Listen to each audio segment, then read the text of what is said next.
Boa tarde, eu sou a Viviane e eu e a Maria Eduarda vamos falar um pouco sobre a síndrome de Angelman. Essa doença genética foi relatada em 1965 pelo neurologista britânico Dr. Harry Angelman. Ela se trata de um distúrbio neurológico causando um retardo mental.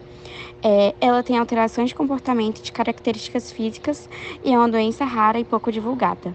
O diagnóstico normalmente é feito a partir do primeiro ano de vida por um pediatra geneticista clínico ou pelo neurologista que se baseiam na história do desenvolvimento motor, da fala e em relatos do movimento atípicos, incluindo os tremores, o flapping das mãos, andar desequilibrado, com as pernas rígidas, abertas e os braços afastados do corpo, na tentativa de melhorar o equilíbrio. O paciente que tem essa síndrome tem um comportamento bem alegre, caracterizado com riso fácil e frequente, se comunicando com dificuldade em consequências da diminuição da sua capacidade de expressão oral.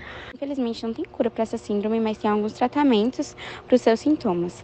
A epilepsia pode ser controlada com medicação, a fisioterapia também ajuda muito, porque estimula as articulações, prevenindo a rigidez. Tem também a terapia ocupacional, que ajuda a melhorar a motricidade fina e controlar a conduta motor bucal. As terapias de comunicação e fonoaudiologia, que também são essenciais para trabalhar a fala. A hidroterapia e a musicoterapia também são muito utilizadas na melhoria dos sintomas dessa síndrome. Modificações da conduta, tanto em casa quanto no colégio, podem permitir que a criança possa desenvolver ela mesma a capacidade de realizar a maioria das tarefas relacionadas como comer, vestir, ajudar nas atividades de casa, coisas do dia a dia. Ou seja, com todos esses tratamentos, a criança pode ter uma vida perfeitamente normal. Além de que é super importante que a criança tenha um apoio familiar, que tenha paciência e que tenha muita compreensão. Em breve termos, a síndrome de Angelman é causada por um acidente genético na região do cromossomo 15, todos envolvendo um único gene, o UBE3A. Esse gene produz uma proteína chamada E6AP, a qual é responsável pela manutenção das células. No cérebro, apenas a cópia materna desse gene está ligada. A cópia materna está presente, mas desligada. Isso é denominado na genética como imprint. Na grande maioria dos genes, quando ambas as cópias estão presentes e ligadas, se uma das cópias se danificar, a outra cópia supre a necessidade, não havendo prejuízo. Porém, quando o gene é lido dessa forma, qualquer interrupção na ativação desse gene causa prejuízo. A síndrome pode ser causada por 4 diferentes genótipos: deleção, mutação, dissomia uniparental e defeito de imprint. Em torno de 70% dos casos são causados por deleção, ou seja, perda de material genético na região do cromossomo 15, onde está localizado o gene UBE3A.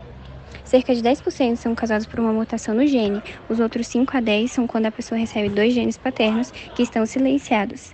Esses casos são conhecidos como dissomia uniparental. Os 5 a 10% restantes são casos de defeito de imprint. Sintomas da síndrome de Angelman aparecem geralmente aos 6 meses de idade.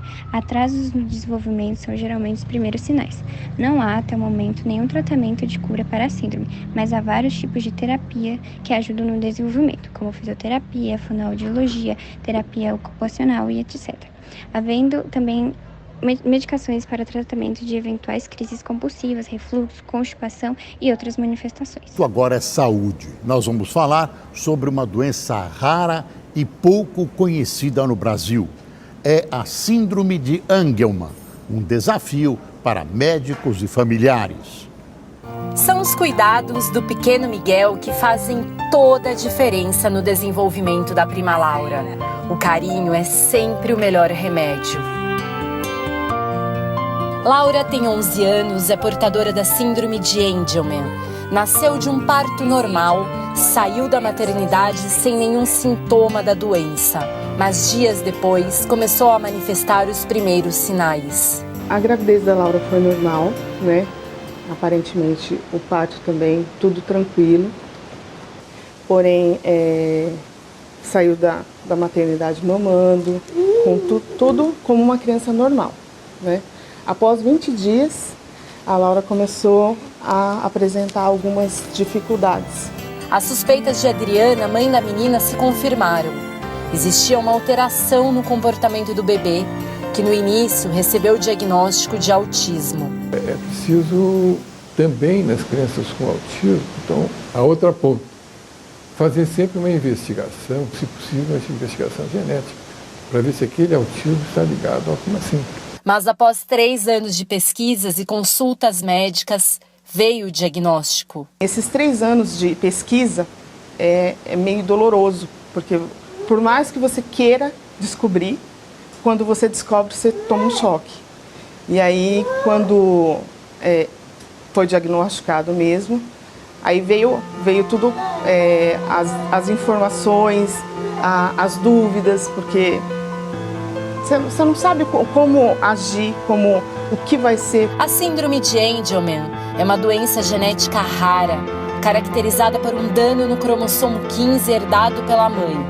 Suas principais características são atraso motor, dificuldades na fala, falta de atenção, natureza afetiva, risos frequentes e crises epiléticas. Quando os pediatras percebem algum tipo de alteração genética, o ideal é que eles recomendem os pacientes a neurologistas ou geneticistas. A confirmação de um diagnóstico mais preciso acontece através do exame de DNA. Apesar de ser uma doença rara e com um tratamento difícil, é possível que o portador possa levar uma vida saudável e bem próxima da normalidade. A pequena Laura é um exemplo, mas para isso, além dos tratamentos, a presença da família e o carinho são os remédios mais